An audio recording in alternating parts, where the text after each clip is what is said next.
Hey, what's going on here? Good to see y'all. I'm going to have to go fast now because I can't say hello in 15 minutes, and I ain't got but 45.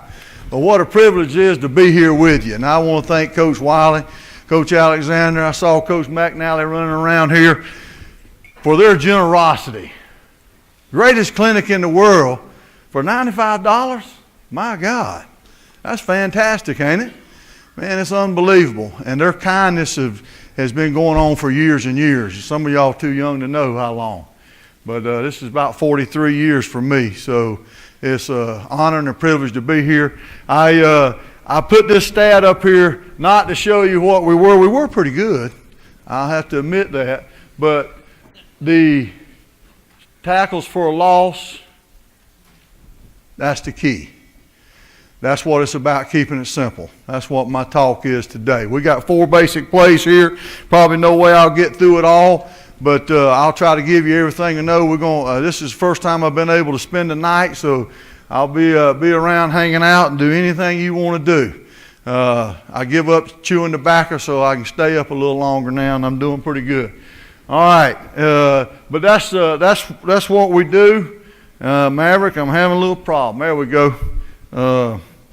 But I showed you this. I won't go into all this. Why do I use boards for your base? Why do I use chutes for pad level? The trade-off, the chutes, they're going to duck their head. Yes, that's a negative. But I trade that off for the hips and knees and ankles being able to bend and creating a little flexibility. We also use it for landmarks. Most of you know, or you do, hopefully, we have our attack point. Some people call it where they strike, whatever. I'm a pretty simple-minded fella. And by the way, I don't have any train of thought, so you ask me a question anytime. I'll just ramble on here, anything you need. But we use the boards, we use the chutes for pad level. I heard Coach Ledford talking about that. Here's just the different things that we do with footwork and making them get their pads down. You heard Coach talk about dipping and lifting. All right, that's why we use that. So we're going to dip under it. That chute's a little lower at the back end than the top end, and I use that as a landmark as I'm watching them. We film everything. That's good and bad. Obviously, you see all the flaws. And as young coaches, don't make the mistake that I've made many times. Overcoach. Overcoach. When you do that, you create a lot of negative thought. All right? So yes, I can find 100 things wrong with everything they do up there because that's what I do. I do that all day long. All right? But they need a positive reinforcement. If it ain't nothing but, hey, man, you got good-looking socks on today, let them know something positive because I have to apologize. We only get X amount of time in the film room. It's not professional. We're governed by the 20 hours, as you know. So we only get X amount of time, and I don't get a chance to cover all the good, unfortunately, and I try to explain that. I explain everything we're going to do and why we're going to do it. Obviously, it was mentioned up here a while ago by Coach Lefford. Kids don't listen. All right, so you got to keep doing it, keep doing it, and keep doing it. So that is my thought for you right there. I've made that mistake. We use boards. And we use big dummies. My process is I like to teach things on air. I like to block a stationary target. I like to block a moving target, and then I like to block a man. And so by the time we get through that process, they will have each block down pretty good. But this is just an example of how we roll the hips, and we got lots of ways to teach that. I love what Coach Lefford said a while ago. He's showing you how to strike with the tight hands and taking the angle out. I've never thought about that. Angles, all right? But I refer to it as rolling the hips. And here's a way to use a heavy bag. I've shown some of you this that's been to see me. We do take our hands from the ground, but we use a little bit of arm sweep. Why? Because one arm's up and one arm's down. We try to get them back on the same plane together to tighten our hands. So we want to go elbow to hip, all right? And you see that one.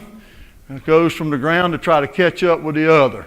And we try to use this, and that's a heavy bag now. If you don't roll your hips and hold it up off of you and extend those arms, you're going to have problems because it'll knock you out. And it's hard to catch it. And obviously, some of these drills I dislike in the fact I do them every day, but I dislike them because of the lack of repetition. I like to go, go, go. We play fast, so we try to practice fast. So as you can see, you got a few people watching. I don't like people watching. But when we get to the Crowther and some of those things that we do, we obviously have to, and so they can get some teaching along the way. But we try to show everything on tape. I'm not a very smart man, as I told you before, but a guy told me just this week, young people, what do they do all the time? Play on their phone, play on video games. So they learn by looking. You know, we used to go out there and walk through it and teach it. They learn on film. So we just film everything. And that's how we teach it. So this is just a little thing. I got a question a while ago. Why do we use the hand instead of the flipper? Several reasons. We used flipper a long time ago, and defensive guys got really good at their hands. And when we would flipper, we'd get too close to them sometime. Now, we are going to use hand and shoulder, as Coach said earlier. All right? But they would get their hands on us, and we couldn't get off to the next level. So we worked the Crowther quite a bit. And here's a good example of footwork. We try to gain a little bit of ground. We refer to it as a tamp step. Now, most of you guys in here don't know what a tamp is. You ain't never had to pour concrete and construction and run a tamp and all that sort of stuff, but tamping the ground. All right, we're going to tamp that foot. We like to gain ground as we go. How he steps is determined how the defensive line align on you.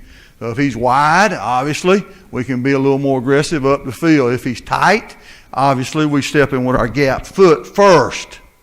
And then our near knee's going to come back to the defender. But if he's tight, then we got to step in a little bit as well. So we align the defender on him tight, head up, shade, tight shade, loose shade, and work all those branches of footwork as we go right there. But this is pretty good. Now you can see we love to get 4 hands on him. All right? I ain't real strong in math, but 4's better than 2. I do know that. So if we can get 4 hands on him, we can create a little bit more push. But you can see their first step, they getting it on the ground, and here we go. And now we can really get that defender off of us. Try to beat his hands off if he tries to hold you, because that's what they're going to now. You know, defensive coaches got a little smarter. I'm going to show you this one because of the incorrect footwork. And this is what we're looking at right here. It's not all that bad, but watch his step versus the last 2 you saw. It went nowhere. Now he's behind his partner. So now we're on different planes. So we got to work our footwork every day. This is something we do every day if it's just a couple of minutes. All right? So from there, you know, oh, Maverick, did we freeze? I'll see what you can do here. I brought my GA with me right here because I don't know nothing about this stuff, and he's the best there is. So, really good. All right, I think I got it. Going to be an unbelievable coach, by the way. All right, the only problem is he lost 100 pounds since last year and pisses me off because, hell, I ain't lost none, but he did. So, in 1 year, Coach, he went from 325 down to that. All right, here's a little ditty. I don't know if you've seen it or have it. All right, it's called a power drive. I like to use this for hand placement. This thing's going to roll if you push it.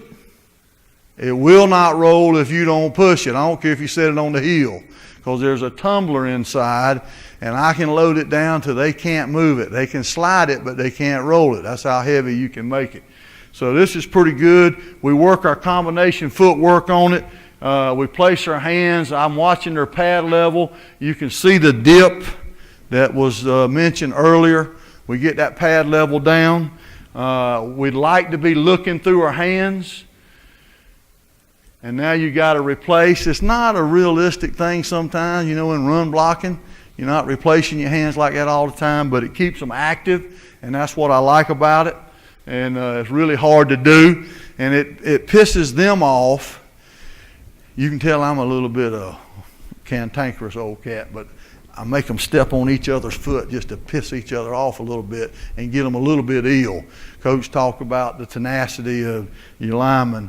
That's kind of what we do right there, and they learn to do that. But from that now, this is the whole process as we're going, and we're going to jump in those plays. Did I miss one, Maverick? All right, here we work in the inside zone. We call this a gallop. I'm not much on stepping backwards. We love zone blocking, but we kind of set these guys back. Our alignment is fingers on the toes. We get 2-foot splits. Sometimes we'll cheat them up. I do not vary alignments much. We stay in a universal alignment all the way. I know people line at different levels. I never was quite smart enough to handle that. Too much thinking. But if we need him to move up, he'll go from his hand from the toe to the back tip of the ball, particularly when we pull in the center. Why? He doesn't have to step backwards quite as much and retreat. So that's why we do that. But that spot over there is not there for purpose. I'm just moving it out of the way. So don't think that's a landmark or nothing. All right. We identify the linebacker when we run the inside zone. When we leave the huddle, the onside guard and center are working together. Or not the huddle, when we're at the line, because we don't huddle anymore. But that's automatic. And if we need to change that, the center will take care of that. He'll make a call, and him and the backside guard will work together. Obviously, in the zone concept, we're trying to get 2-on-1 every chance we can. And from there, we got to go. Now, you know what's going to happen with linebackers is they're going to fall back inside. So if that backside A-gap player gets tight or moves down on the center, then we want the center and backside guard to work together. So we'll make a call and change that. And then it changes the footwork of the front side too. I don't like a whole lot of calls. I like for them to know what we're doing from recognition. But obviously today's game, you got to make some. But we keep it pretty simple. And knock on wood, we haven't turned a lot of people loose. We might get our butt whipped, but we don't turn them loose. We're headed in the right direction. So that's how that combination goes. And we'll work this footwork together.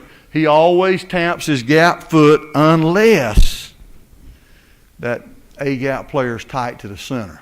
Then he has permission to step with a near foot.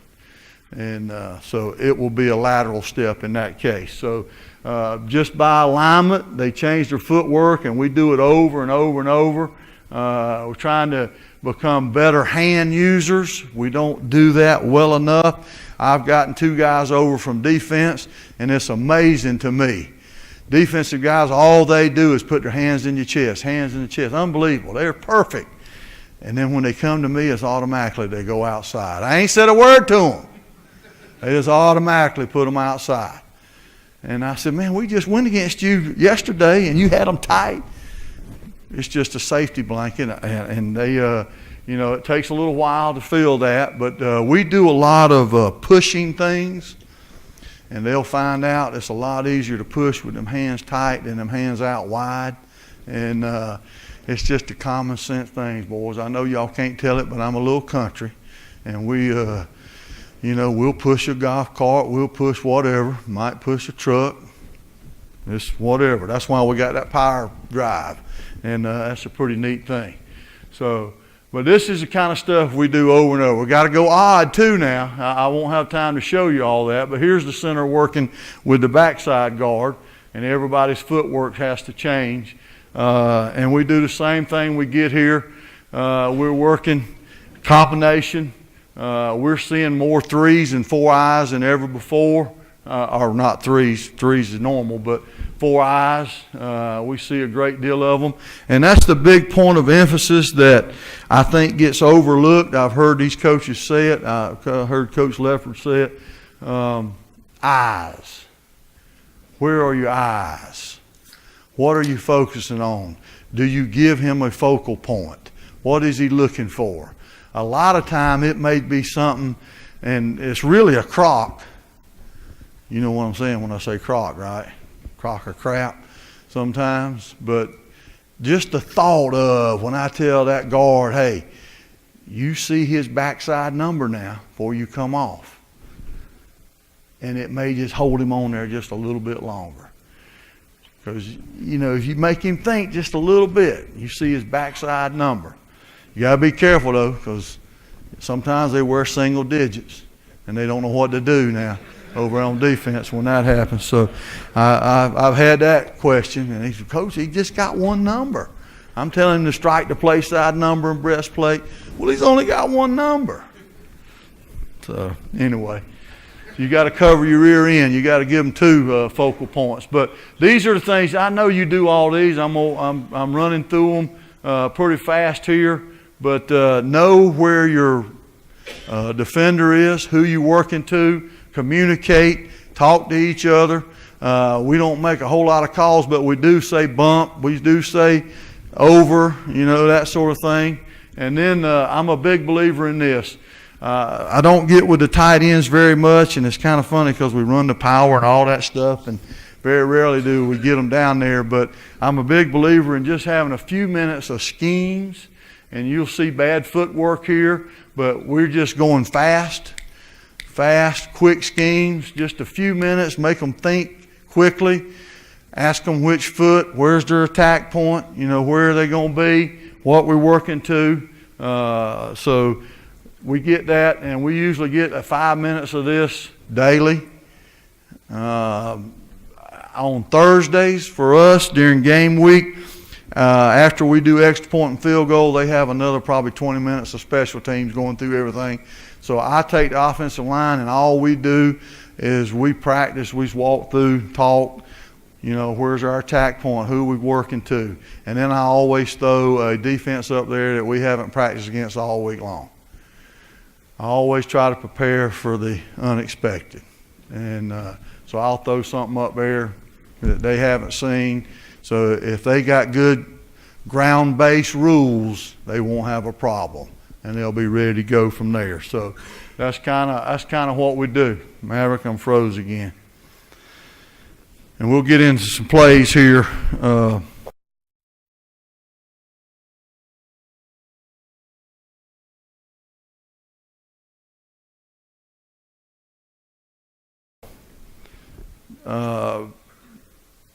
Right here, I always try to give them a little drawing of what we're trying to do. I know you got these, but I don't make it too difficult. I just have one little sheet, and I put basically what they do, and then I have them fill it out sometime, what they do, and then we start talking from there. And we got 7, 8 defenses on the second page that they might see. Shit. There we go. All right. Now, here's one. We identified the middle backer as who we're going after here on the inside zone, but it's a pretty good job of why we gallop. That's what I refer to it as. Where does that come from? Dressage. I can't even say the word, but my daughter was a horseback rider, and them horses, they dance sideways and pretty. So I just started calling out a gallop step, so we keep the toe and heel pointed in a straight line. Why is that important? So I can change directions. If I open that foot, my hips are going to open. It's hard to get back. Here's a good example. Watch this center right here. He's identified that linebacker as his, and now he can easily change directions and jump back on him. And we do. Now I heard Coach Pittman say they're going to go outside the box. We do. You heard Coach Ledford tell you about the defensive front they had. Chubb, oh, fantastic. Good God. And, of course, we practice against some pretty good ones every day too. But those linebackers can come off the edge and get us on the inside zone. It may not for you. You got to decide that. So we're going to make a call. We're going to make an out call. We're going to go out there to them. Of course, everybody has to come. So that's one of those few calls that we make. But if we're wrong, we live with it. but we're all going to be on the same page. Don't make a big deal out of it. I put a few of these inside zones in here. I tried to give you an example of everything that can happen. Here's a combination.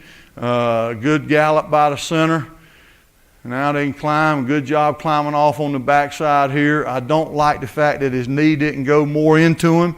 That guy right there was the first pick. He's pretty good. So, but these are just some things that you see. Who we ID'd. We tell you who we're going to block. We coming. All right? But we point a lot of times when it doesn't mean anything. And so I throw that out there for you. If you're going to do that, I like doing that because I like the elimination of mistakes. So I'll point and tell you, hey, we coming to block you. But we'll also do that too on other things that doesn't really matter, doesn't count. We're going the other way. But we always tamp the gap foots. Now see, this is a way wasted step. Awful. All right? We don't get enough on him. Well, we get some movement, but pretty good job snapping off. His linebacker scrapes out at the last minute. Now here's another thing you guys don't understand, that our guys have to be pretty smart up front. I think that's what that guy was saying a while ago, wasn't he? I mean, I'm not making fun, but the stats man. Wasn't he talking about the offensive line's important? Because he said the value of a running back. That damn Barkley, I'd like to have that dude. Jeez, I'm going to tell you. Well, I'm going to tell you right now, our number 9, he's a difference maker. So don't let him fool you. They important too.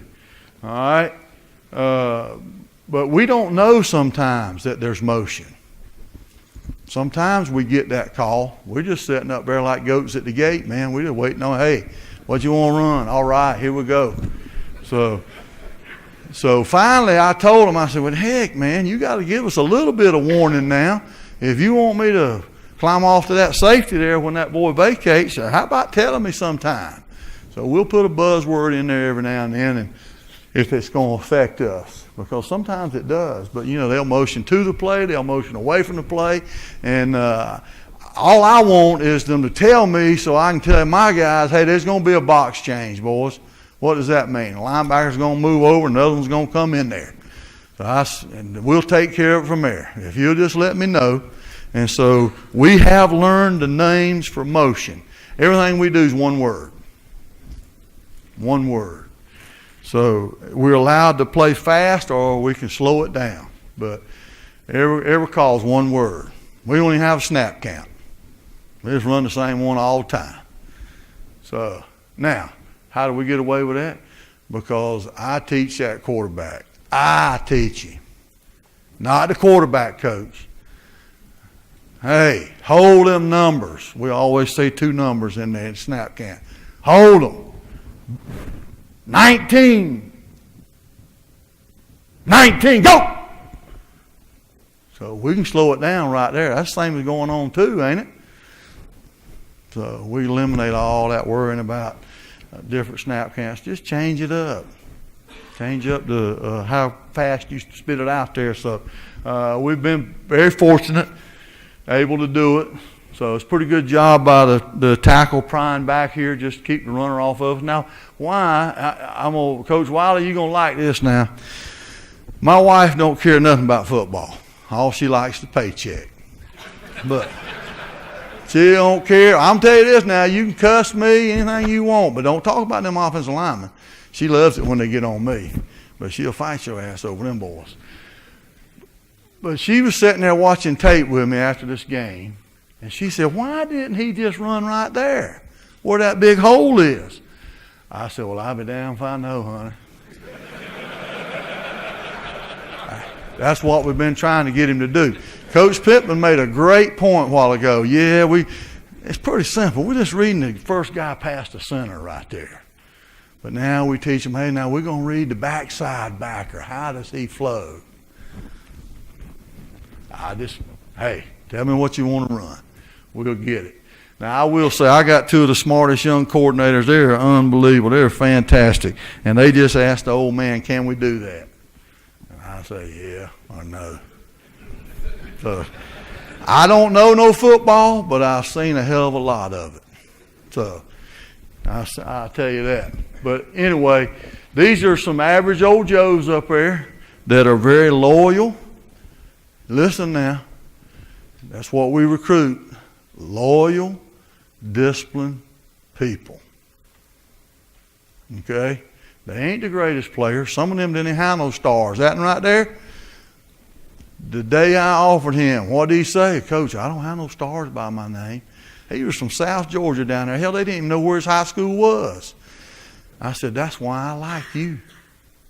I ain't got to knock none off of you. So, who's awarding them stars? Some dude that ain't never put on a job. He's a sports writer for a reason. Huh? Come on now. When I retire, maybe I'll be a sports writer. I can do all that stuff. Here we go. Now, I apologize here, but I'm trying to get you a little bit of everything. Slanting fronts, out call.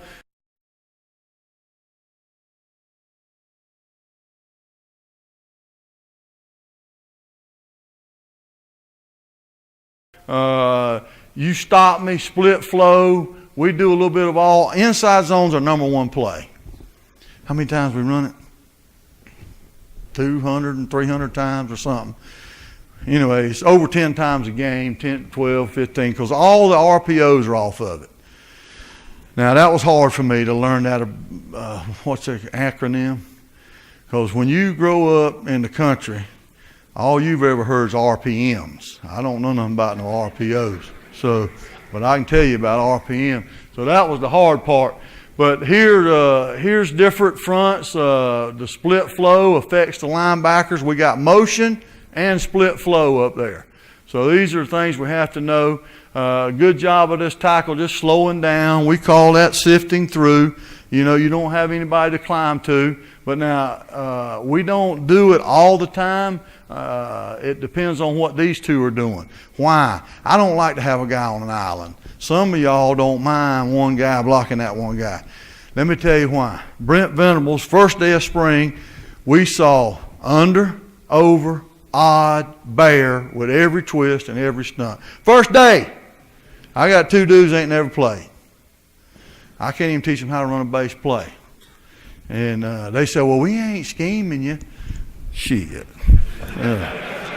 We put in plays that we're going to run all year. I know they got to defend what they see, but that's what you got to be careful of. So now we got to do all that footwork. That's why the 4 basic plays. All right, we make it, and we'll break it on down to that because we'll package a couple of them together and eliminate so many things that I have to work on. Because, that guy moves just a little bit and then your footwork changes. Like right here, he should have sifted that and we'd have been a little bit better off, but there's a safety down in the box and sometimes things like that happen. But this is great right here. Watch inside. You're going to see these 3 all change men right here as they go. And this is why the footwork's critical. This is why we tamp the foot. This is why we step with the gap step. This is why we pry back. You heard all those things from Sam. Good discipline right here, not chasing, because we know where everybody's going to be. And they all 3 change right here, and we walk in. Of course, we can't account for the safety, but Lord, they're trying to figure a way we can because they want us to block every one of them. All right, here's one. You see the center. He's communicating. The tackle's communicating. This is our freshman group. Not freshmen. Some of them are, but they're young. I've never done this till I joined Coach Sweeney. One thing I love about him, he wants kids to play. I had 8 linemen have over 200 snaps. I had 2 more that had over 150. I ain't never done that. Now, they got to earn that right. But we play them, and I ain't talking about no mop-up because we don't run the score up now. That last game we could have. We didn't. We was nice. I know Coach Wiley was wanting us to, that last one. Shit, mine was wanting to score, but anyway. But, they going to play. We try to get them in early in a clutch situation to see how they perform, and if they don't do it, then they sit over there with me the rest of the time. But here's one with a lot of movement, everybody kind of slowing down and just picking up. I love to come off the ball. I cut my teeth running the option. Wishbone, split back, you name it, we did it. but it ain't all about flying off that ball anymore. Yeah, we coming off, but we just slow it down by shortening the steps. All right, we coming off, we're trying to attack, we want to be physical, but sometimes you just got to cover them up. I mean, that boy back there running that ball, he's on scholarship too. And he needs to earn his keep. Like right there, he should have scored, but see, we ain't got the speed them other folks have. But ain't bad. All right, here's inside pressure. Again, we're identifying. There's times when we don't, but it's a pretty good job. That's why he works with him. He's reading the alignment of that linebacker. Like I say, it's nothing complicated. We always try to stretch him on the front side. That's pretty good footwork right here. He tries to widen that guy to make him think he's playing a reach block, and then we just kind of turn him out. Now, I love all them terms, that strong inside arm, Coach. I'm going to use that and all. But that's called a reach to turnout for us. I make it pretty descriptive. We're going to reach him, and we're going to turn him out. And I don't get into too much all that stuff. All right, but we got to keep that toe and heel pretty much straight, keep our hips together, because if he comes inside, I got to turn him over. So we're going to use that backhand strong, but just I don't like to constipate them. All right, I give them too much info. It's like this one right here. I love this one because he's the best. But I'm going to tell you something. When I first got him, I asked him a question. He gave me a damn symposium. It's a 5-minute talk. I said, shit, son, it's a yes-no question. But shit, this is a simple game. Put your hands on them and let's go. But it's pretty good here, picking up the movement. That's a good job by the center, being patient, not chasing. A lot of young ones would want to run, just go mash him. But by using our hands, we like to think we can feel a little better than maybe just banging. And here's the other reason I use hands and shoulder and not flipper, which ain't nothing wrong with flipper now. You don't ever hear me say nothing wrong with that. But we do power cleans all the time. That's all we're doing. Power cleans all the time. So we might as well use that. I told him it was a professional insult to the strength coach if we didn't do that. He's doing all that work in there. We got to show him we can use it. So that's what we do and why we do it. If I don't give you the why, then I ain't giving you money's worth. So make sure you ask it if you don't understand why. Here's and we'll screw up a lot too now, but we try not to miss them. Here's pretty good footwork. Like I say, we're always trying to go up the hill a little bit. This is okay by that backside tackle. And I know y'all thinking, well, he just missed him. Yeah, he did, but he cut him off from the inside. Our inside zone is A to A.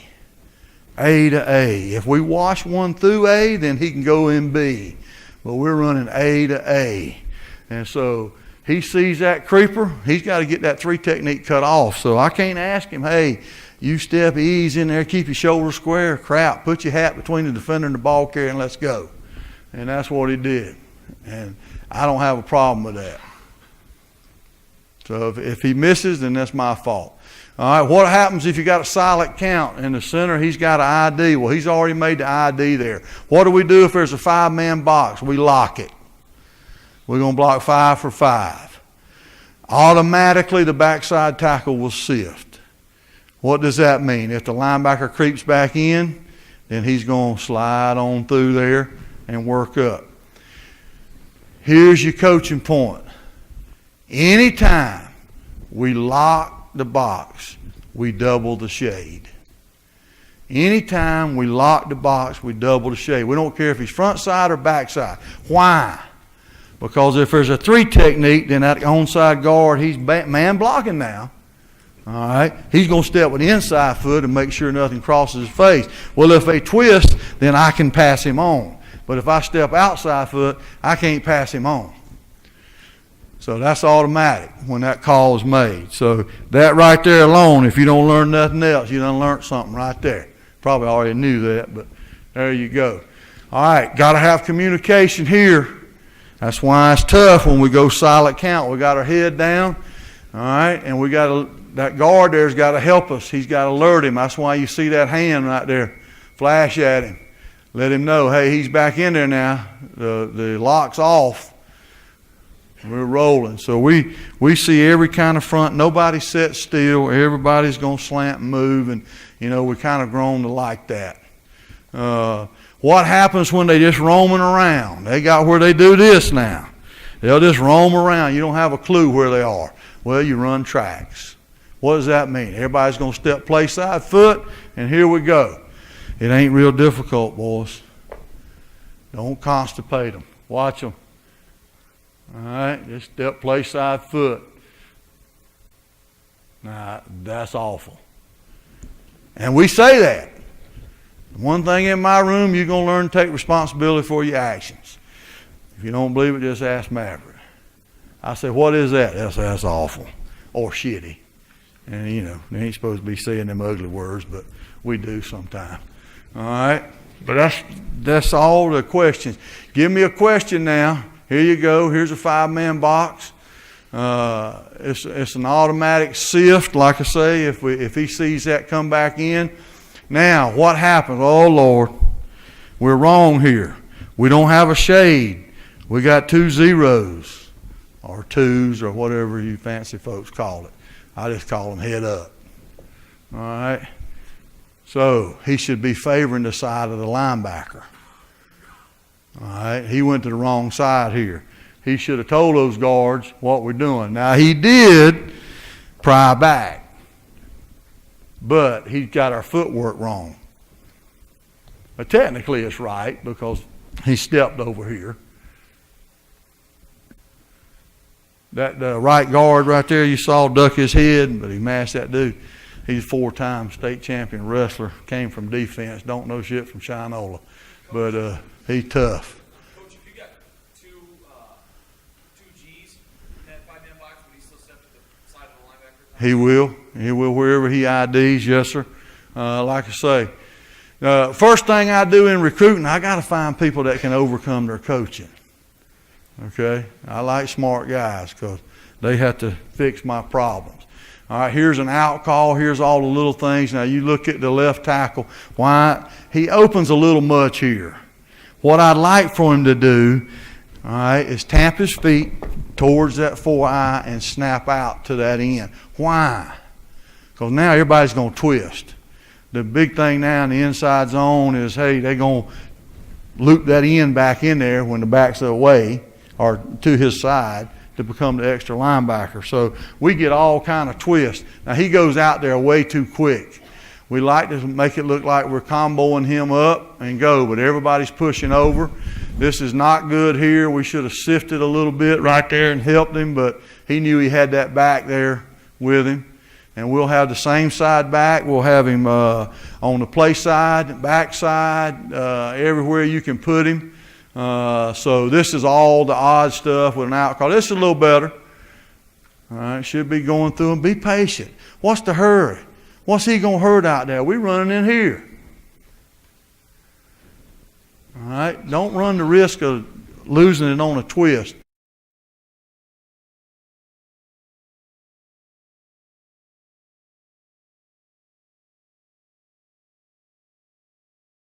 All right, Maverick, hit it, baby.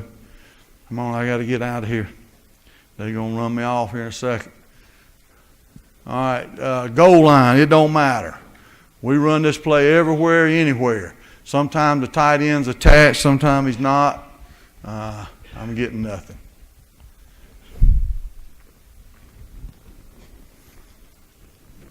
Obviously, we got to draw people over there when you got a hangover. Now, this is awful. This is right tackle. This is awful. But it's a pretty good job here on the backside. Good job by the center climbing. Now, let me tell you about that center's footwork. Because he has people on his nose and because he's on a different level, yes, we lose ground there. All right? We'll step with depth. All right? Try to lose ground to overtake just because of that fact. If you're having trouble snapping, I know the NFL don't like it, but if you can't snap the ball with holding it like you're a quarterback, then pendulum that thing. Been doing it for years. It's not a problem. And then the pride factor will take over, and they'll work on it because they'll watch the NFL and they'll say, well, he don't snap it that way. I said, well, damn, get your ass out there and learn how to do it. So that way they'll work extra. And that's what this one did. He started out pendulum and ended up normal. Maverick, I think I'm going too fast. But let's move on to the outside. Any questions about the inside zone? Where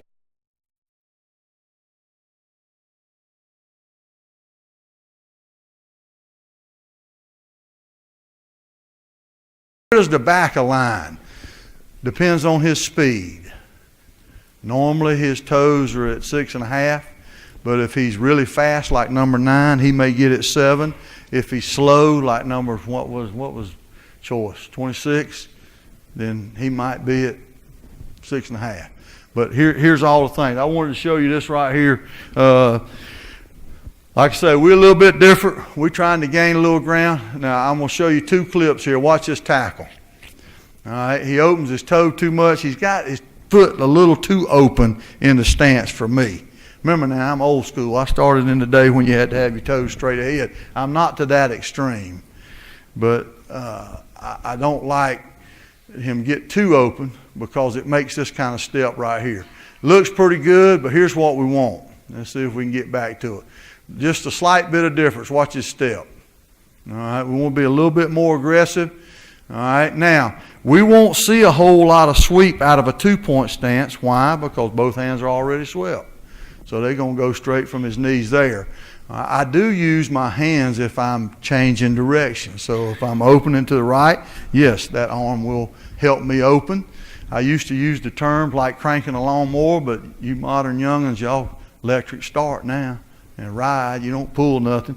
So that's hard. My old things, my God, they didn't know who Muhammad Ali was. They didn't know who John Wayne is. That's how old I'm getting, Coach. Nobody knows that kind of stuff anymore. So I've had to learn about Tupac and all them kind of things because that's what they know. Well, a blind hog finds an acorn every now and then, Coach. This is the same thing Coach was showing. We all do the same drills type deal. This is working the outside zone. It took me forever. My history, I'm an old sweep guy, and I like getting the ball on the edge. And it took me forever to get them just to run the outside zone. I don't know what you call it, Coach. You made the point a while ago. To me, it's just a sweep. But I had to sell it as they block the exact same people you block on the inside zone, just different technique. So I guess you call it wide zone. All right. I don't know anymore. But, we do all the things. We slant them, we move them, we make sure you do. That's why, his angle changes the tighter that end gets. So those things are still relative in our eyes. Now, I'm not saying that's right. It's just what we do. But our outside zone, exact same people, different technique. Exact same people, different technique. Now, we run it to the tight end and we run it away from the tight end. Ideally, if we're running it to the tight end, I want to be in the pistol. If we're running away from the tight end, I want to be in the hip position. Why? Because the ball's going to get downhill probably a little sooner. But that tight end, H-back, can help me on the 5 technique if the contain is back. So there's 1 or 2. Coach, you need to go. You just tell me here. But here's an example. Now, at this point, when I first did it, these wide guys, we had 2-step dragging. What does that mean? We'd keep our shoulders square and to try to keep him from beating us inside before the guard. Now, that guard is actually helping the tackle and then kiss him back on the nose. And we catch them by surprise. Versus odd, it doesn't matter. A lot of it's relative, but he'll check stun inside, slow down. That's all he got to do. On the backside, Coach, we will cut. Coach Lefford made a good point. And I saw Neil Gilman over there. We use them donuts. I bought some of those from him. We can roll them out there. and they'll cut, and we gator roll, rip an arm through there and gator roll. All right? Yes, sir. Okay, thank you. Thank y'all for letting me be here.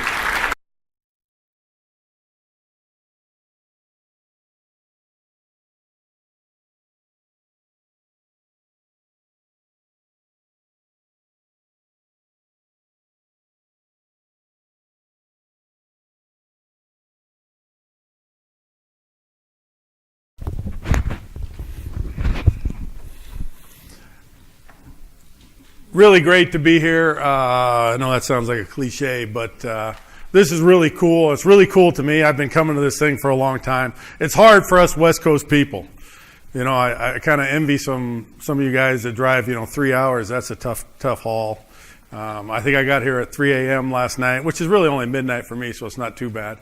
The tough thing for all you guys is it's getting kind of late, and I know you're probably tired, but hell, it's dinner time for me, so I'm doing good. Very fortunate to come to this thing when I was a young coach. I think this is one of the coolest things in the profession of coaching, period. I came here, I was 20-some years old, mid-20s. I was at Montana State. I thought I knew a lot, realized when I got here I didn't know shit, pardon my language. It was awesome. We ended up going to the bar after the clinic and just sitting there listening to guys, and I was writing on napkins and wrote. I had a pocket full of napkins. Somehow we ended up at Skyline Chili at 3 a.m. I was still writing napkins. I'd love to get back here every year. It's hard. Our recruiting stuff's gotten crazy. Every time I come back, it like renews you. It gets you thinking, and you learn a different way of saying something or a different way of doing something, and it's incredible to me. It just kind of re-energizes me, and I think it's awesome. There's a lot of guys in here in my career. I wish I could just sit here and point them all out. Coach Mudd, I used to go see him every year when I was at Montana State, and I think he got sick of me for a while, and he's an amazing coach. And a bunch of guys I've been around here. Coach Alexander, I've seen all the time. So going forward a little bit, I'm going to hit a couple different things, and hopefully some of this ties in a little bit of kind of philosophy stuff that I've kind of gone around and tried about everything and going through. And again, I think, when I was a young coach and I came here, I didn't know much about football. And so I spent a lot of time going, okay, that step and that hand placement and this and that. And I learned a whole bunch of things. And I got really good at, make details of every little block and every little thing. What kind of happened along the way is I got away from what I knew real well was get the suckers to play hard, right? Go be tough guys, go compete, go all that stuff. So as the more you do it, the more you kind of dial in on what you believe and get them back to playing. So some few things from practice and how we teach stuff and how we drill it, and then I'm going to get on to some wide zone stuff. Practice has got to be hard so the game's easy. I'm not sure who said it was a Coach Caldwell was talking about these guys sit around on their phones all day, right? We're dealing with a different generation, which is just the way of our evolution. But we don't have guys that are working jobs. We're not getting guys that are used to working hard. And so we got to create that environment to make it harder on them. And we got to make practice hard so when they get in the games, it's going to seem easy to them, okay? Obviously, we're going to play like we practice. Coach Wiley did a thing a bunch of years ago about unconscious competence. How do we get them to play unconsciously? Okay, full speed, just like we go. And I explain it to my players because they can't understand that concept very well. They're too busy thinking about girls. But I tell them it's like driving. You can drive to campus and you make all kinds of decisions and do all kinds of things, and not once were you thinking about driving. So we got to get you to play the same way. We got to get you to be able to attack, go, do all this stuff without even thinking about a damn thing. Okay? There's no such thing as a gamer. I haven't found one yet. If anybody has, let me know. You just got to refer it. And then we got to do the right things in practice in order to do them right on game day. If we can't do them in practice, it ain't going to happen. You all know this. I'm just reaffirming my beliefs. I believe we have to strain them in practice. I think we got to make it hard as hell. The harder we can make it in practice, the better it is. And I get sometimes where you go to a high school practice, and I see a bunch of them. I'm going out recruiting, and the O-line coach, they got 8 guys, and they're walking through everything, and they're doing everything kind of half speed. And then I don't know how that carries over to a game. Okay, I think we got to strain them, make it tough, And I think as an offensive lineman, you have to learn and embrace the thought of getting comfortable being uncomfortable. You know, the game of football starts in the third play. Shit, my shoulder hurts. I'm breathing heavy, right? Big men moving, you're tired. So we got to get them to a point where they're going to be comfortable being uncomfortable. Okay? So we have 3 different tempos I use, and I teach these tempos in practice so they understand where I'm coming from. There's no gray area and all that stuff. Okay? And this is really our individual time. The first thing we're going to talk about is teach tempo. This is when we're, you know, really it's the starting point of every technique you teach, every drill you teach, everything. We're going to do it slow. We're going to talk through it. We're going to make it perfect. We may break it up into parts, step, that stuff. And we're going to make sure they understand it before we go to number 2. Number 2 is our execute tempo, which means we're just going to line up and execute a drill or a technique. We're going to go full speed. We may stop it, go do it again, make a correction, keep doing it until we get it right. Okay, that's kind of your general speed. And then the last one is we call fast tempo or jet tempo, because jet's a tempo. I coached for Rich Rodriguez for 5 years at Arizona. You know, jet tempo, tempo offense, a lot of you guys probably do it. We're going to practice our individual at jet tempo. We're going to train those guys to move fast, both on offense and defense. And that's my time to really find out how well they can do what I'm asking them to do. By that being, we're going to get as many reps in as we can get in a 10 to 20 minute period. We're going to change the drills, and we're going to go fast, and they're going to be gassed. Okay? Now, key things is you got to teach the defense how to line up, you know, how to rotate, guys to rotate, because you can't wait for guys to come back. You're already going to the next rep. And you're really only correcting the big issues. I think this is the best film for me to watch. I've gassed them. They can't think straight. They can't breathe. They're doing everything. And then I'm going to come back and we're going to sit down in the meeting and we're going to watch the film. Well, what is that step? Well, we already taught it. We already did it and executed it. Now let's see what the hell it really looks like. Okay? So to kind of get an idea, and I really don't have any great film to show you, but we're just going here, and you can see I got guys lined up ready to go next. We're just working a 2-on-2 combination. We'll get more into this in a little bit. And they're going, and as they're going, the next group's lined up on defense. The next group's running in here. I'm signaling defensive stuff real quick. Boom, as fast as we can go. And next ones are going. We're going to go, this one takes a little too long because I'm going nuts because the linebacker ain't looking at me. But boom, boom, boom. How fast can we get, how many drills, how many reps can we get done in a 10 to 20 minute period? If you do that, you film it, that's where you're at. Okay? Again, it's one thing for them to understand it. It's another thing to be able to do it unconsciously, right? Just like you drive a car. And that's what the whole thing's about, bringing it back to that. Okay? Uh-oh.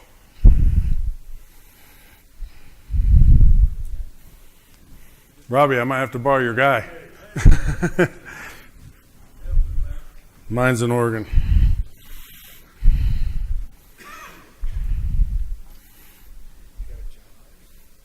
Uh-oh.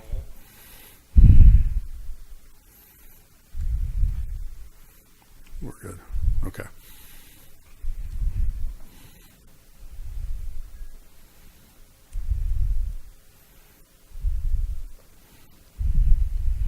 Okay. The wide zone. We're a multiple offense. We run tight zone, inside zone, wide zone, not outside zone, Coach Alexander, wide zone, right?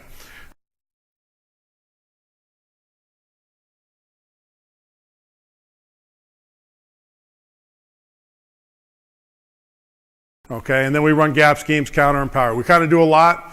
I like the wide zone, and for some reasons I love it. I think it allows us to be physical and attack. And it was just like watching Coach Caldwell. When you're watching his tight zone, they're kind of settle, stepping, reacting, and then getting physical. And then as soon as he put his wide zone stuff on, they're attacking people, right? They're getting off the ball. I want to be physical guys. I want my guys to think they can control the game. I want them to think they can come off the ball and be aggressive. To be attack, not react. Okay? And so I think the wide zone allows us to be physical, allows us to be aggressive, and allows us to move the line of scrimmage, and that's our goal. Okay? The other things we can do is we can run it out of a ton of ways. We can run it with a fullback. We don't have one in our team. We can run it with 2 tight ends, no tight ends, various personnel groups, all those things.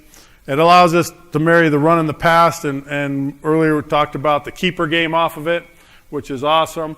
And then we can add some RPO adjustments to it, where we can, if a defense is overloading the box, we can take the one-on-ones and throw some quick things. Okay. The other thing is that it's the simplicity of complementing it with the tight zone. Again, like was said earlier, same assignments, different aiming points, different technique, allows us to do more, create more confusion for the defense. All we're really changing is the technique and the fundamentals.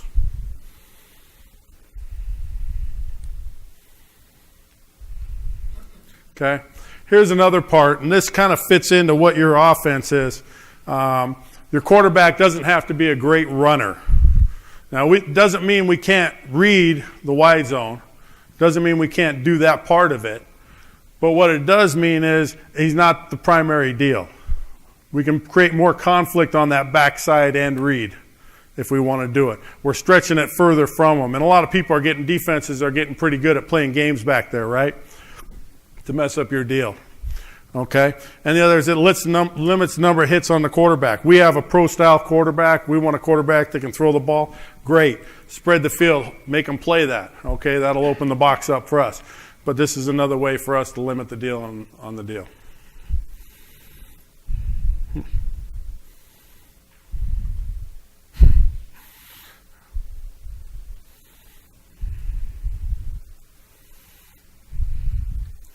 All right. The wide zone stuff, getting through technique. This has already been talked about earlier in a little bit different way. Here's how we teach it. We teach one-man combinations. It means I got a guy probably by myself. Most of the combinations we do are 2 men, 2 guys for 2 guys. We'll also get to 3-man combinations, and we have some other adjustments on that. Okay. Earlier, Dwayne talked a little bit about the one-on-one blocks. Our teaching progression is we want to put our eyes to his pec. Okay, that's our point. We want to get our eyes to his pec. Our first step is whatever gets us to that position. That's one of the great things, you get a kid who just came from high school to college. Coach, what's the footwork? Well, where the hell are you supposed to get?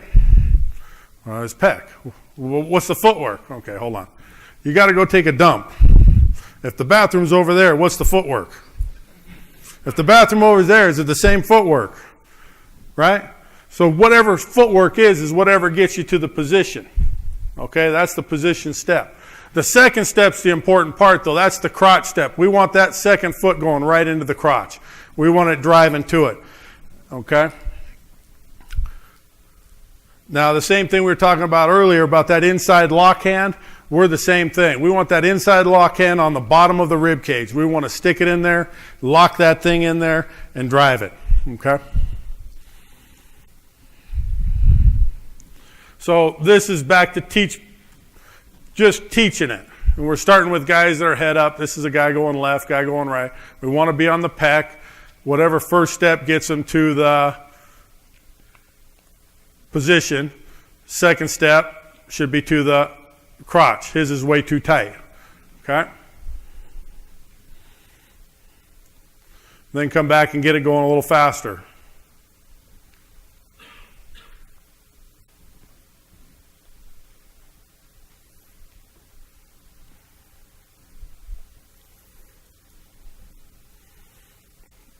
Again, boom, boom. We want to be physical. We want to come off the ball. The only thing that happens a little bit here is sometimes we have to tighten these steps up a little bit just because we got to want 2 feet in the ground making contact. Okay? Doing it again in practice. Now, if the man slants to the outside as we're coming out there, we just take that inside hand, throw him outside, and widen them. If we're doing the same thing going to the right here, the position step, crotch step. If he goes to the right, that inside lock hand will naturally catch the man.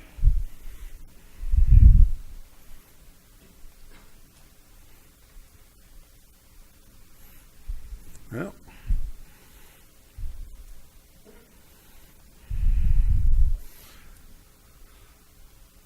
boom. So that inside lock hand will naturally become a catch hand. The one thing when you rep this is, if as soon as you start teaching this catch thing, the first thing they're going to start doing is start stepping short and just trying to catch a guy. So you really got to do 8 reaches for every 1 catch. You just got to throw a change up every once in a while. They'll naturally do it. The only coaching point to that is once I get here and boom, I get that hand, I catch him, just bring your body back up to him. You don't want to be sitting out here like this. You're going to get called for holding. Okay, if you bring your hips back up to him and finish it, you got it. Okay.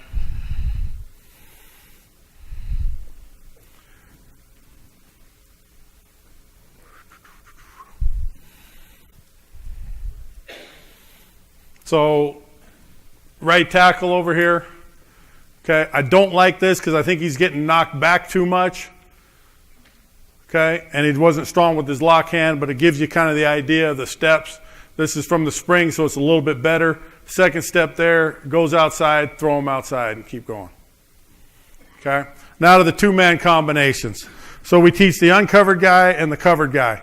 And it depends on where the alignment of the defensive lineman is. And we're talking about a play side combination only.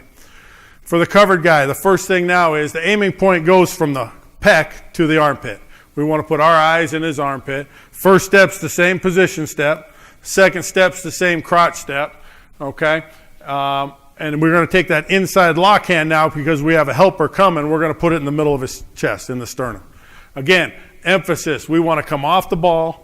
We want to knock people back. We want to get after them. So again, going back to teach tempo, a little wider, hands now in the sternum, and they're in that spot. Okay? The second guy, we're going to step right at the defender's head. Okay, right at his head. Now, and Coach was talking about this earlier, I tell him we're going to take step at his head, take 3 steps, and go snap the guy outside. Well, there's other things that could happen. You can go 3 steps and snap him outside, but if the guy comes to you, or if the guy hangs there, you're going to end up doubling him. If the guy comes to you, you're going to end up taking over him. The problem with that is as soon as your young guys start doing that, and they step at his head, and they're trying to think about 3 different things happening, what's he doing? What's he going to do? What am I doing, right? We want to go play fast. I want him to run. I want him to think, run, snap, react to everything else. Okay? So again, just teaching it, just getting him to snap. 3 steps, snap and climb. Okay?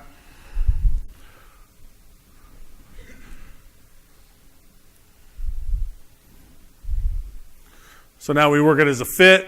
First guy fits up. Second guy fits up. Boom, boom.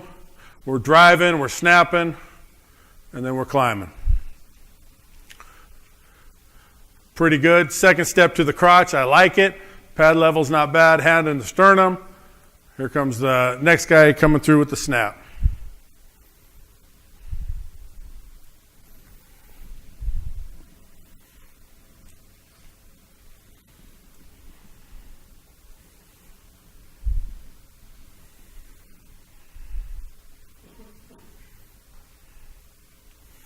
Okay, defender slants outside.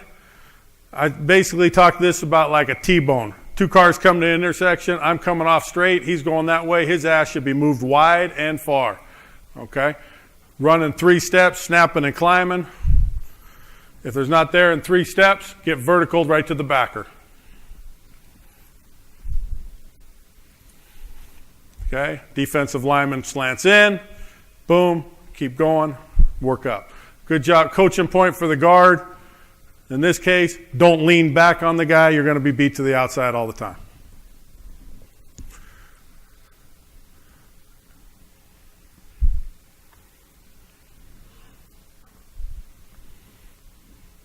So left guard, left tackle. Pretty good job of snapping right here and taking it over. Okay, like to see it a little bit better with the tackle and the driving.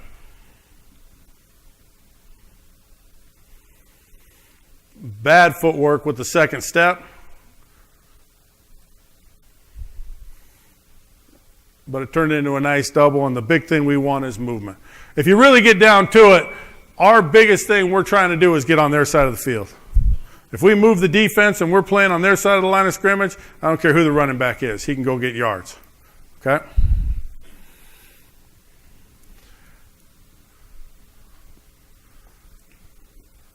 Same thing here. Defender slants outside. We climb. Slants inside. React. Puts us on our pass. With the center or the second guy you're saying? Yeah, it'll happen that way sometimes. If he ends up on the play side, he wants to reach it, but if not, he just wants to move it. And again, the last thing I want to do in any of our wide zone stuff is position block. We want to move guys. I hate this shit. Pardon my language. So, and again, here you go, just talking about playing it. I hate the right guard here. Good job by the center, moving them. Again, creating movement both up the field and horizontally.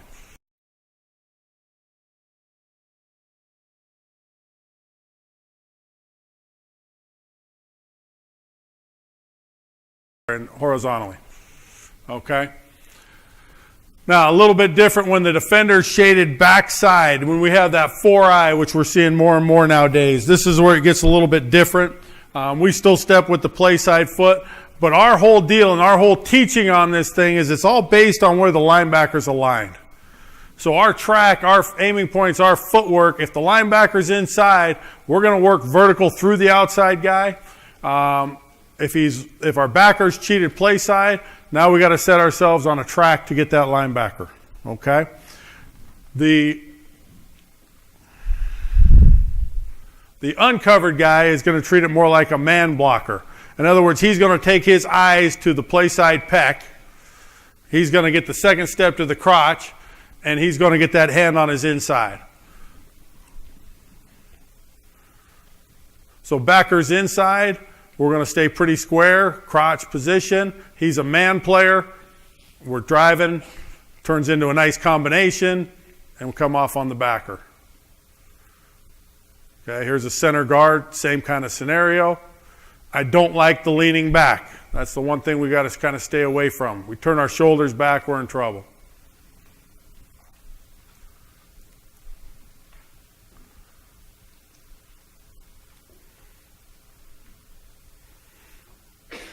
Same look, and again, the number one thing I want to do is get movement.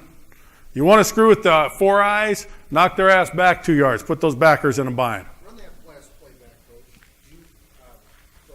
The left guard there with his left hand.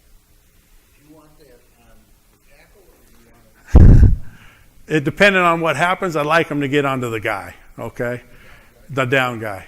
And again, generally it's going to define itself as it happens. It's Wide zone, you push on the down guys. Yep. Outside zone, you scoop. Outside zone, we'd overtake it. And we used to do that a lot and try to always run it through the CD gap. And what I found out is people who play the 4 eyes are doing a better job of playing laterally and making it a little bit harder to get reached, and it gets stretched out, and we're not getting the movement.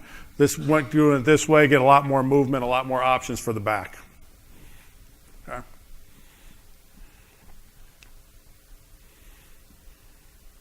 Now a little bit, he's set way over here, so I'm going to set my track to the backer through the down guy and get movement. So here we're working here, set the track to the backer. Last second it changes up. Guard does a good job. I don't like his footwork. He's crossing over too much, but he does a good job of catching the man and hugging up his hips.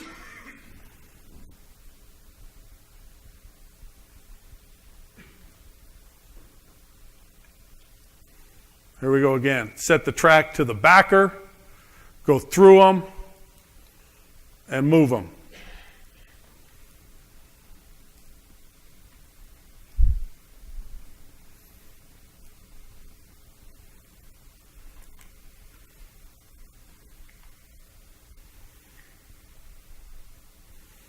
Now, I don't like his second step. It should be going to the crotch, but there's an example of a guy slants outside, he hits his third step, and then he just climbs to the backer. Again, that number 3, third step, it all comes back again and again. Okay? So this is the same thing with the center and the guard. Really want to get that center, thinking that overreach. Get yourself going. Guard's got to set the track to the backer. And really got a wide backer over here.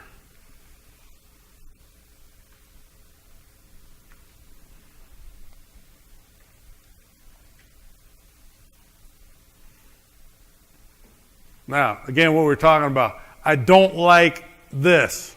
See him swinging his hips around and that position blocking crap. As soon as that happens, that's what usually happens. If he would just get there and drive vertical up the field, he's got the guy cut off, reached, whatever. A reach block is a lot easier to me when you drive somebody than when you try to position them. Can you go back there and stop it up in front? I'll try with this thing. Before the snap? Before the snap, right there. Yeah. Say you were running the ball this way, wide zone, Yep. okay? And the tight end and the tackle are working together, his back is over here. W- The back is over here, the tackle's uncovered, you got a three technique and you're running the ball out. Yep, and they're working to this. What are you telling the tight end and the tackle on that scoop block to that backer, the backer is running downhill? That begins the tough part, okay? Two things. One, how wide is this DN? Because really the technique's the same for these guys. Well, the But- tight end doesn't have a nine, the guy's not. Okay, if he's on him, then you got the same thing, okay? If he's tight enough now, these guys may catch it up in here. If he runs through the B gap, we'll catch it up with the guards, aiming point, and all that stuff.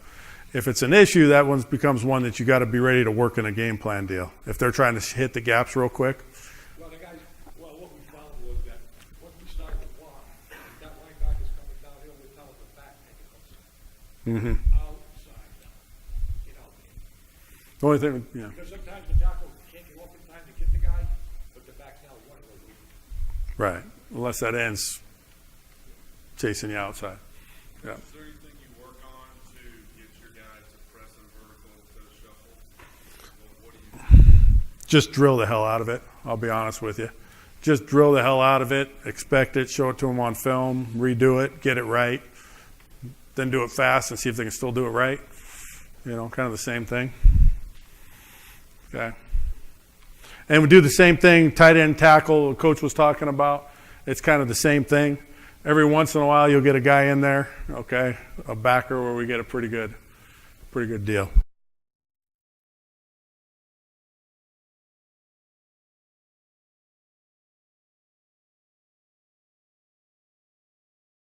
All right, backside combinations. I got time here, Coach?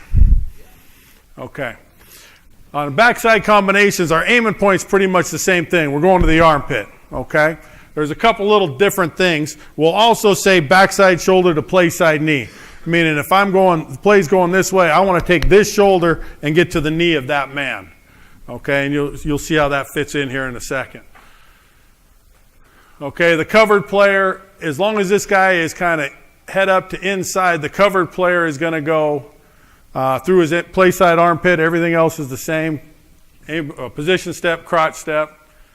The uncovered player is going to turn, open step, crossover, and run through the inside knee of the down guy, or where the inside knee was.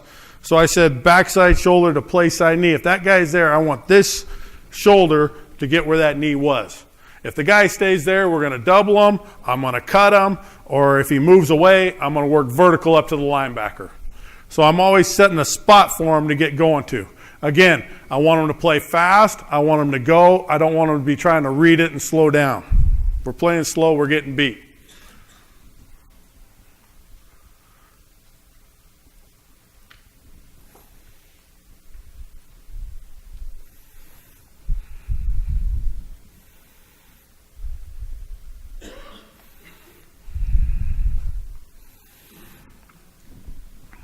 So here you go. Inside through there, second step, not good, a little too far, should be going to the crotch. I'm running through there, he doesn't show, and I'm going there. I'm expecting him to slant. He slants, it belongs to the tackle there all day long. Cut his ass. Okay? If he hangs there, we'll get a natural double team, and we'll get movement right there. We're crappy on the front side. Okay, this is a little bit different now. The backer's plussed. Sometimes we will push things a little bit. The backer's plussed. I'll kind of get into this in a minute. Who was talking earlier about quarterback naked? Now, I don't know if it would have stopped him. I don't know if it'll hold him a step. But shit, we got to do it every time. Okay, with the centers, a little bit different. We want them to kind of, instead of going through the armpit, we want them to get a little bit wider and actually go through the man's shoulder. I want him to work with speed and just get a little bit wider for that head up nose. If I get to the armpit, it's a little bit short.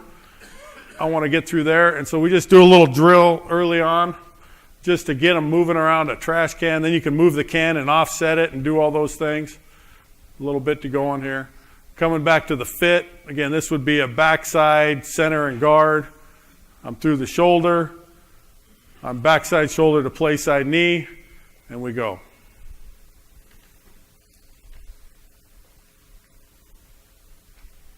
Okay, D lineman slants this way, then I get vertical.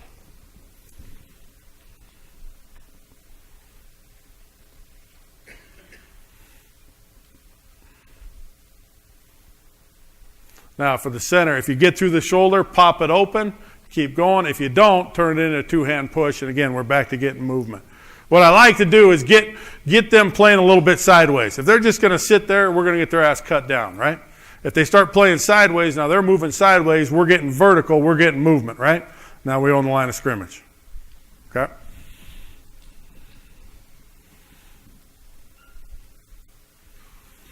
Here's nose guard slants away. It's kind of easy, just catch it and hang on. Okay? Nose guard slants hard. Again, get vertical, get movement. And probably need to wrap it up here real quick. When we get a guy like a 3 technique, now we're going to set a track to where the linebacker is. Since it's on the backside, we got to lead the linebacker. So we're going to go a man over. So we're aiming to a back row over here. We're just working the basics. We're going to set our footwork to there. We don't want to cross over. We can't get washed out of here. And then we're going to throw this backside hand just to kind of screw with that shoulder. Like it to be like an uppercut if we can do it. And then our second guy, we're coming through thinking we're cutting. Okay? So here you go. Backers in here. We're leading them over to there. We're running. Backside shoulder to play side knee and get vertical.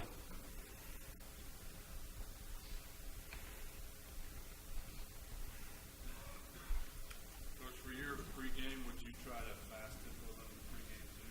Or just more? No, I'm not a big pregame. Let's just get a little sweat going and call it good. You know, I'm not trying to get them worn out. Then they'd probably rebel, to be honest with you, because they're, you know. So. Last one, and I got a bad one here because I was going to get into cutting. This is pretty good by the guard. The last thing I don't like is, and I'll kind of hit it here, we always want to take one more step on a cut. We always want to drive up the field on a cut, and that's kind of the thing right here. Drive up the field, take one more step, don't dive when you cut, drive. Okay, and those are points that we just have to hit them over and over and over and over. All righty? Thank you. Great job.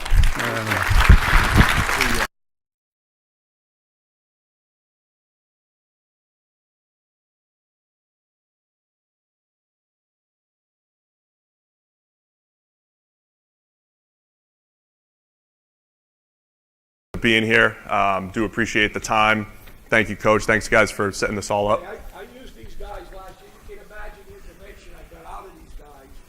And then they come to me and they say, the Browns offensive line, you guys finished second in the National Football League. Okay, your right guard is the number 1 guy. Okay, the left guard is number 2. The center is number 3. Doesn't matter. We all got fucking flag anyway. It didn't matter. We blame all your quarterbacks all the time. I told you last year we blamed Kaiser for 12 sacks or whatever it was a couple years ago. Baker's always drifting and all that stuff. But they made an improvement there at quarterback. So for those of you who don't know, Pro Football Focus, we grade every single player on every play at the NFL and FBS level. We do it in a completely different fashion probably than you're used to. It's all production based. It's all based off what our perception of how well did each player execute their job. We've come up with, we're now working with all 32 NFL teams, 57, and we just recently received a call when we were in the hallway for the 58th FBS team. So we are, continuing to supply that data at the NFL and FBS level.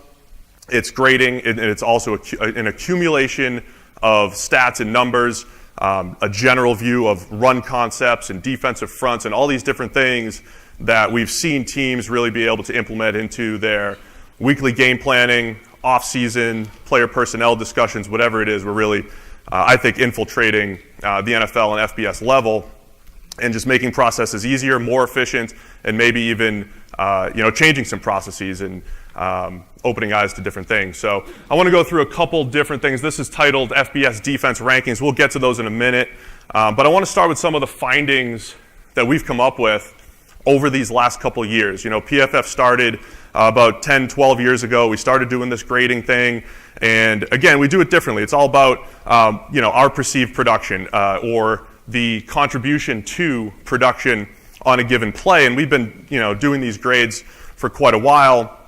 And just recently, we've started to properly invest in getting some smart data scientist type people who understand football and putting value to it. So when we say, the Browns had the number one right guard or the number one pass blocking left guard, what does that actually mean? Does it matter a whole lot in the grand scheme of things? Are guards underrated, overrated? Are tackles overrated or underrated? So our smart data scientist, one of whom is a former college tight end / math professor, so he understands the game, he understands math. So we started to put some value to these. So the last couple of years we said, look, when you take PFF pass blocking and run blocking grades, they do have an impact on whether or not a play is successful or not. But then you can actually go position by position and say, okay, in the pass game, the perception that, tackles should be getting all the money and they are a little bit more valuable, it's pretty much true. The tackle is a little bit more valuable when it comes to the pass game. And their ability to just not lose is the most valuable component of their job as far as pass protection goes. But at the same time, the difference between the left tackle is actually not that big. And this is something I think a lot of us kind of knew intuitively from watching the game, especially at the NFL level. The right tackle's got to face Von Miller, you got to face J.J. Watt, you got to go face Joey Bosa, Justin Houston, all these guys through the years. That right tackle's job is at least as difficult as the left tackle's job. So the left tackle is still a little bit more important in our numbers here, but it's pretty close. And if we showed the same graphic from a salary standpoint, left tackle's here and right tackle's still pretty much right here. And I think there's a few NFL teams that I think have caught on to some of that. There's still other teams that are still paying their left tackle a ton, and maybe the right tackle's an afterthought. So these are just some of our findings as far as the importance of each position from a pass game standpoint and from a run game standpoint. It's actually a little bit more even across the board. And of course, this is just looking at it from a really high level view. This is all running plays. It's not broken down into wide or outside zone or mid zone or inside zone. It's just at a high level view. And this changes based off of if you're running gap, if you're running zone, and what type of scheme you're running. But just some of our findings when it comes to O-line here. And then the stability year to year. This is kind of, this is just like the next step as far as projecting performance using baseball as an example, which was my background actually playing minor league baseball. I was the idiot player that kind of knew enough about stats. Like, you guys don't want your players thinking too much, right? You don't want them thinking about technique a whole lot. You just want them to play fast and all that stuff. I was the idiot player that kind of knew about sabermetrics and numbers and all that stuff. So, but things got in my head too much, so I started doing football. But from a baseball standpoint, what they found is we got to find the things that matter most year to year. What are the things that are stable? What are the things that we can count on year to year? So in baseball, they said the three true outcomes essentially of a pitcher versus a hitter, it's home runs, strikeouts, and walks. So if you're a good pitcher, you probably strike guys out. You don't give up a ton of home runs. You don't walk a ton of guys. Hitter, it's the opposite. The other stuff, the average that a hitter has when the ball's put in play, it's a little dependent on how good your shortstop is, how good your center fielder is, that type of thing. So we're trying to find the components of football, as difficult as it is, 22 guys, different assignments, so many gray areas in it, but we're still trying to isolate those things that we can count on year to year, the things that you can say, this is going to stay stable. And we found that our grades, our production-based grades, have a pretty good level of stability. Now, you don't need to know what those numbers mean necessarily. I'm still trying to wrap my head around what .402 means. I just know that higher is better. And once you get over that 3.5 or that .35 to 4 range, it's got some significance right there. So our pass blocking grades for an offensive tackle and for a guard, when you just use our pass blocking efficiency metric, are actually pretty stable year to year. Okay, so it's one of those things that we found that you can count on it to a degree. There's always other components that go into what's going to, what the outcome of that number is going to be in a given year. But the higher the number, the better. And O-line has become something we've done a pretty good job, I think, of quantifying. Center we see fluctuates just a little bit more. So it's understanding how to use these numbers when you're either projecting forward or looking at an opponent or whatever it might be. One of the best things we do, our quarterback grades are really good as far as the stability goes. Those are up at .55, .6, and then our pass rushing grades are really high as well. So we're finding some positions where we're stronger projecting performance than others. And O-line, we're getting there. We're always trying to make it just a little bit better. Do running backs matter? This is one of those fun discussions that we have, and we purposely put this in a snarky way. Do running backs matter? What we're trying to do with the run game is figure out what leads to a play. When there's a 5-yard gain, what are the factors that lead to that 5-yard gain? A successful running game consists of what? So we go back through the numbers and we start to look at the things that correlate to successful run games. And I think you guys will be happy to know that run blocking is a pretty significant factor. And if you go through it, it's the opponent's run defense, so essentially who you're going up against, is pretty significant. The run blocking unit, so this is based off of our grades. When we put these plus and minus grades at various degrees on each player on a given play, if those guys grade well, you have a more successful play. If they don't grade well, they don't. I know that sounds, that's how it should be, but the significance between the run blocking and the running back is actually pretty stark. So the point here being, we're the ones that are always saying, hey, NFL, stop taking running backs in the first round. Don't overrate running backs, because if you're trying to get run game success, the first thing you want to do is actually get a really good pass game, because that's what manipulates the box a little bit, your box count. You obviously want to get a good run blocking unit, offensive line, tight end, fullback, whatever you're using from a personnel standpoint. Then you want to basically count the box, win the numbers advantage. You guys all do a great job of that, of scheming up. And then the fourth thing is the skill of the running back. So it's trying to, and we have a tough time explaining this sometimes to our NFL team clients, sometimes to fans, that we think Zeke Elliott is an extremely talented running back. Saquon Barkley is an extremely talented running back, but their talent doesn't necessarily bring their production that much higher. These other factors do. So it's a bit controversial sometimes. Some of you might think, hey, that makes perfect sense. We see this every single day. Other people don't believe it, but we just have found that run blocking and the overall ability of the offense has a little bit more of a factor when it comes to successful run plays than, say, the running back. All right, so that was some of our more just analytical findings, things that relate to the offensive line. I want to go now. We did this last year from an offensive line perspective, and we said, okay, with all of the data and all of the numbers that we have, who are the best in college football right now? So we're doing this from a defensive perspective. We'll show a couple play examples in a second, but this is the top 5 pass rushes in college football from last year in pressure percentage. And for us, our terminology in pressure, I know a lot of times pressure means a blitz look or whatever. We just we call pressure anything that's affecting the quarterback. So we're talking about the act of either getting in the quarterback's face, moving him off the spot, knocking him down, sacking him, which is different from, say, a blitz look, just in our terminology. So probably no surprise to see Clemson there with 3 first-round picks, 3 guys picked in the top 17 with the highest pressure rate, national champs. No surprise there. Miami, really high. All these teams kind of did things differently, too, in how they got there. Michigan with guys like Chase Winovich, Rashawn Gary coming off the edge there. Alabama always extremely high. Arkansas State up there as well. So that's just our top 5 in pressure percentage. We have the inverse of this, too. We got a bunch of guys at a table over there. If you guys are interested in any of these top 5 lists, we have them for the offensive line. We have them in all sorts of different scenarios that we can show you as well. But we're just trying to show you some of the insights that we can draw from our massive database. So this is our top 5 pass rushes just when blitzing. So this is pressure percentage when blitzing. We have a couple play examples of Miami here. So they were at 54.7%. This is our trusty tool called Ultimate, which, by the way, I don't know, some people in this room might have access to our data with your team, whatever it is. If you don't know Ultimate or have seen access to PFF Ultimate, I highly suggest you can either come find us over here and ask questions about it, or talk to whoever it is within your organization to get it, because the ease of use to find these plays, it took me 2 seconds to basically fire up every single Miami blitz when they got pressure with the play examples right there. So I pulled up 2 quick ones just to show Miami's blitz look and how successful they were. The number 2 blitz pressure percentage team in college football last year.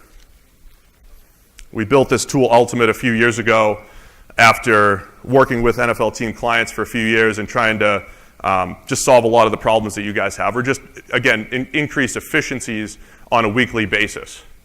How do you increase your game plan a little bit more efficiently, find what you're looking for a little bit more efficiently? So that's our top 5 pressure percentage blitzing. We have the same thing from a stunt standpoint. We put a very, very broad, we use broad terminology for stunt. Essentially anytime there's some sort of gap exchange from a pass rush standpoint. So I've got 2 examples for Air Force here, who's one of the top teams there. We've got your just, traditional end and tackle. We have more of a cross X blitz type of thing for the second example, but the way we track it at a very broad view is just the exchange of gaps, and the way teams are using this is saying, okay, we're putting everything into the stunt bucket, and then of course you guys can sort this every which way and get as detailed as you want based off of that.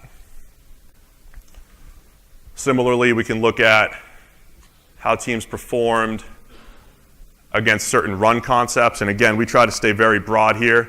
Paul was mentioning the difference between outside zone, wide zone. We try to throw stuff into the very, very wide buckets, so then you can go and say, hey, this is wide, this is outside, this is mid, whatever it might be. So for power, the number we're using here is yards before contact, because again, we did this last year for the offensive line, and we were trying to show, okay, which offensive lines or which schemes were creating the most yards before contact, before the running backs even getting touched, just to try to isolate the blocking as much as possible. So this is the inverse of what we showed you last year. And again, if you guys are curious as to which teams rank high or low from an offensive line or blocking standpoint, we can do that over at the table when I'm done here.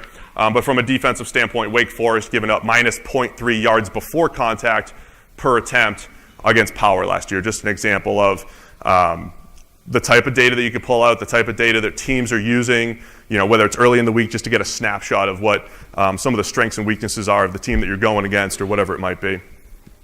So that's power. Same thing for counter. We see a bunch of Big Ten teams here: Maryland, Michigan State, Ohio State, Minnesota up there. And then we have a couple play examples as we get into inside zone. Michigan State's number 3 there. So we just have a couple of plays showing them blowing it up and making plays in the backfield, their defensive end. Willicus, pretty good player, one of our top-graded run defenders. I think he's number 48 over there. So they did a really nice job on inside zone concepts. Again, keeping it very broad for us as far as what the way we bucket these run concepts.